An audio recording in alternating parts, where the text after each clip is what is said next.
Once upon a time, in a peaceful village, there lived a sweet little girl. Everyone loved her, especially her grandmother. One day, her grandmother made her a bright red cloak. From then on, she was known as Little Red Riding Hood. One morning, Little Red's mother asked her to visit her grandmother, who was feeling sick, and bring her a basket of food.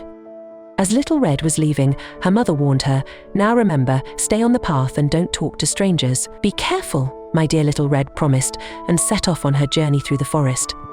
Little Red Riding Hood happily walked through the forest, humming to herself. But then, a sly wolf appeared from behind the trees. "Where are you going?" Little girl asked the wolf with a cunning smile. "I'm going to visit my grandmother who lives just past the forest," Little Red said innocently. The wolf, with a wicked plan in mind, suggested, "Why don't you pick some flowers for her along the way?" While Little Red gathered flowers, the wolf ran ahead to her grandmother's house. The wolf reached the grandmother's cottage. He knocked on the door and, disguising his voice, said, "It's me, Little Red Riding Hood," the kind grandmother, thinking it was her granda. The wolf quickly locked the grandmother in the cupboard and dressed in her clothes. Lying in bed to wait for Little Red, he pulled the blanket up to his chin, trying to look as much like the grandmother as possible.